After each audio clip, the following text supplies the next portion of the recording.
a mudança do inverno para a primavera ou foi a outra? Foi a outra. E eu vi muita gente escrevendo na internet, olha, acabou o inverno, começou a primavera. E eu fiquei pensando sobre a nossa própria vida, né? Os invernos da nossa vida, as primaveras da nossa vida. Lembrei também de Chico Xavier colocando na cabeceira da cama dele a frase, isto também passa. E quando perguntaram para o Chico por que era aquilo, ele disse, olha, essa frase é para lembrar que esse momento vai passar, seja ele de alegria ou de tristeza, tudo, absolutamente tudo passa.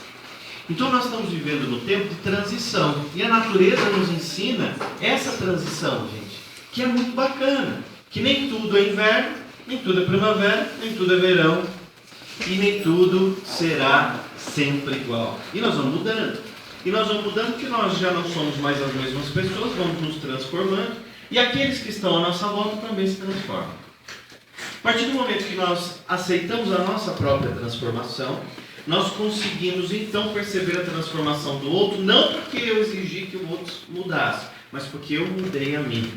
Várias técnicas da psicologia positiva, do próprio coaching, dos ensinamentos de Jesus, por exemplo, a gente pode pegar lá atrás, um pouco mais antes de Jesus, também Buda.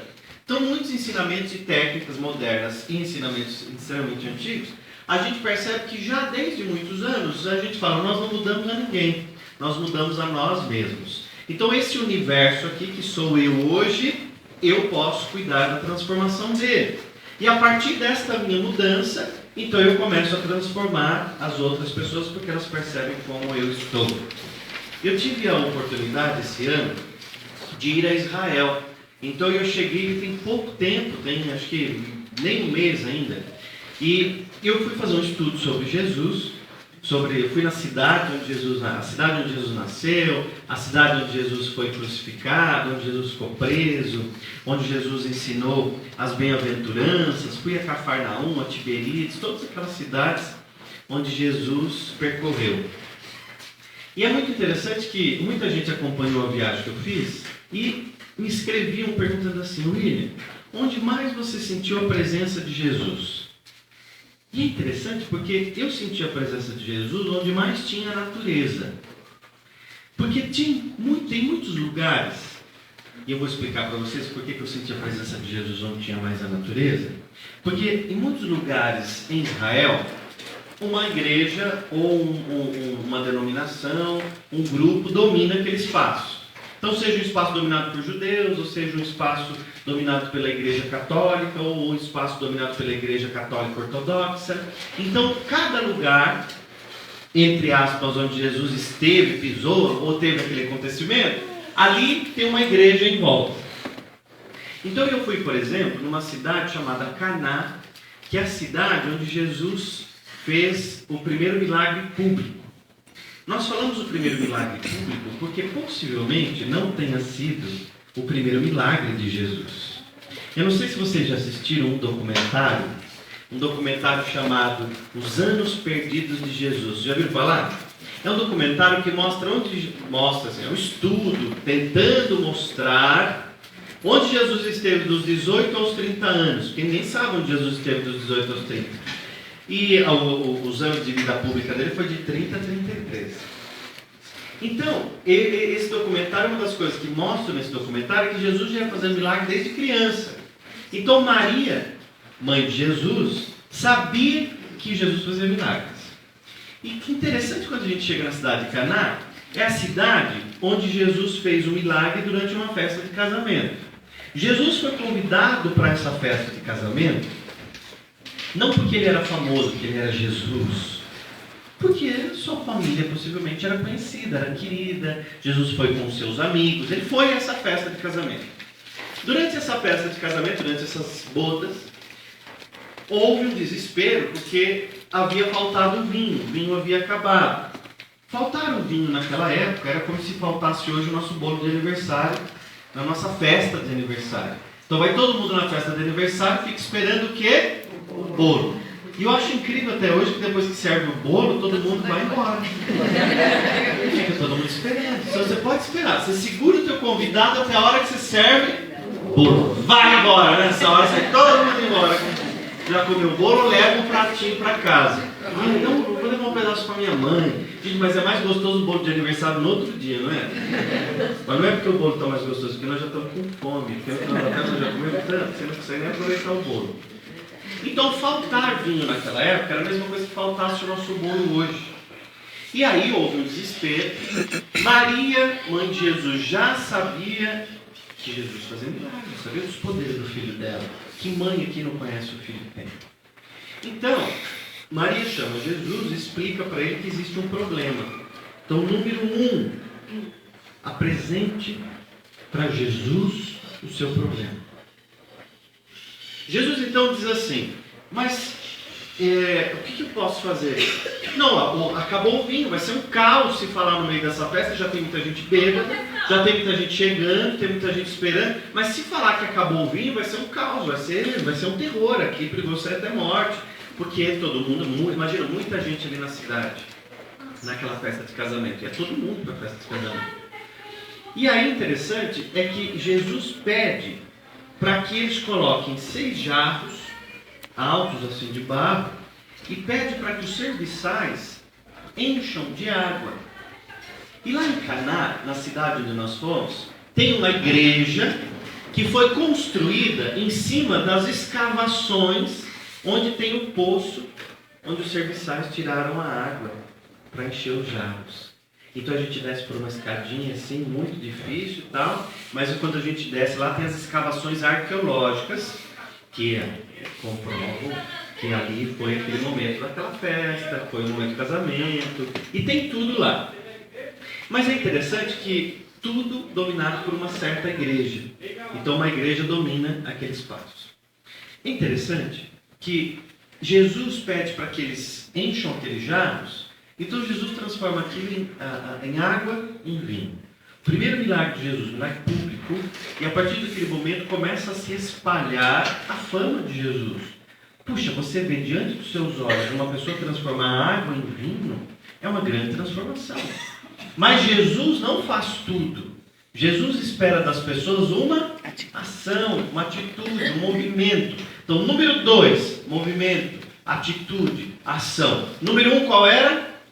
Apresentar o problema a Jesus. Seu problema a Jesus. Número 2, Jesus espera de nós uma ação, um movimento.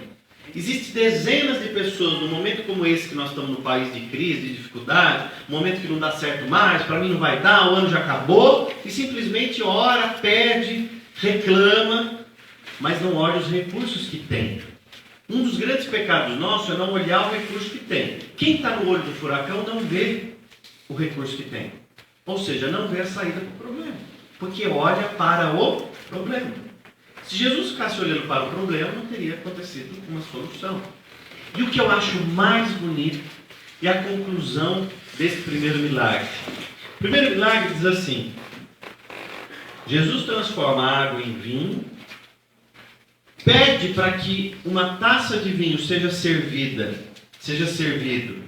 para o anfitrião da festa, que possivelmente não estava bêbado, estava são, porque ele era o anfitrião, precisava estar bem para cuidar de todo mundo. O anfitrião, quando toma aquele vinho, ele diz assim: interessante que em todas as festas que a gente vai, as pessoas servem o melhor vinho no começo, espera todo mundo ficar bêbado, já não prestar atenção em mais nada, e vai servindo no meio da festa o vinho ruim, sabe? Vai servindo o vinho ruim no meio da festa. No final da festa, então, é um vinho terrível, mas ninguém presta atenção mais, porque... Aí o anfitrião diz assim: olha que é bonito isso, gente, dessa passagem. Vocês aqui fizeram diferente. Vocês guardaram o melhor vinho para o final da festa. Então a terceira lição que nós podemos aprender nessa manhã é que o melhor vinho está para ser servido. Na nossa vida, o melhor vinho está para ser servido. Use isso essa semana para você. Você vai ver como vai mudar. O melhor vinho está para ser servido. Quando alguém vier reclamando para você do seu problema, da sua dificuldade, reclamando da família, do emprego, lembre-se, o melhor vinho está para ser servido. E nós vamos servir o nosso melhor para o mundo. Porque se eu der o meu pior, o que eu vou ter como retorno? Pior. Então nós precisamos servir o nosso melhor, fazer o nosso melhor para que o melhor possa chegar até nós. A lei de causa e efeito é uma das leis mais inteligentes do mundo. A lei de causa e efeito tem dezenas de pessoas sofrendo hoje porque não prestou atenção como agiu lá atrás. Eu recebo dezenas de pessoas no meu consultório toda semana falando assim: ai, olha, eu fiz isso aqui, está acontecendo isso comigo agora. E a pessoa não percebe que lá no final dela, da vida dela, ela está colhendo o que ela plantou lá no começo. Mas ela não está no final ainda, ela está aqui no meio. Então eu posso transformar o meu meio. Lembra da frase do Chico Xavier? Ninguém pode voltar lá atrás e mudar o passado. Eu posso começar agora, para ter um fim diferente. Então eu quero ter um fim novo. Se eu não me transformar, eu vou ter o fim velho, que eu já sei a resposta de tudo que eu estou vivendo. Todos os países, grandes países, estão passando ou já passaram por crises. O interessante é que a crise passa, mas nós ficamos. Gente, essa crise que nós estamos vivendo vai passar, mas nós vamos permanecer. Nós vamos ficar. E nós vamos ficar. Se nós vamos ficar, eu preciso saber como eu quero ficar. E era um momento de desespero que nós comprovamos a nossa fé. Você pode ver que na vida da gente, a gente tem fé. Aí a gente vai tendo fé, vai tendo fé, vai tendo fé. A gente fala que tem fé, que acredita em Jesus, a gente fala um monte de coisa. Aí vai tendo fé, vai tendo... Na hora do desespero, normalmente as pessoas falam o quê? Eu não acredito em Deus mais, não adianta mais para mim isso. Isso não... Quer dizer, no momento, até aqui, ó, para você resolver a tua dificuldade, o teu desafio. Está aqui. Só que você vai vindo numa linha, e quando vai quase chegando para resolver, você cai de novo porque você esquece a tua fé. E o pior é que cai no fundo do poço e continua cavando, né? Porque a gente não sabe ainda ver o final do poço. Cai no fundo do poço e continua cavando para baixo. Nós temos que olhar para cima, para a luz. Para onde que eu vou sair? Para a saída, que eu quero buscar saída. Quando você for orar, rezar, fazer sua prece, não importa como você queira chamar, não importa. Tudo é a mesma coisa, a gente só muda o nome. Peça para que Deus te dê luz, para clarear os seus olhos, para que você consiga enxergar a melhor saída. Olha que bonita essa oração.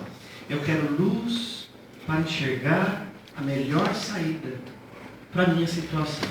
Pede para que Jesus, inteligente, um ser de luz, que veio aqui, encarnou como um homem, para mostrar para nós que era possível tudo que ele falava. Então ele simplesmente não nos colocou só no livro, ele vivenciou tudo isso. Por isso que o peso que Jesus faz, é tão grandioso. Porque ele viveu tudo que ele falou. E quando Jesus veio, ele não veio para romper tudo que Moisés havia ensinado, outros profetas haviam ensinado. Não, outros líderes. Não. Ele veio para cumprir tudo, mas através do amor. E Jesus tinha uma ferramenta que era a reflexão. Então ele proporcionava uma mudança nas outras pessoas, que fazia com que elas refletissem sobre aquilo. Jesus, quando andava pelas ruas, nós fomos a Jericó, e hoje é cuidado pela Palestina, né? Então é o estado da Palestina, hoje lá Jericó. E nós ficamos pouquíssimo tempo, que é muito perigoso ficar em Jericó, ali na Palestina, porque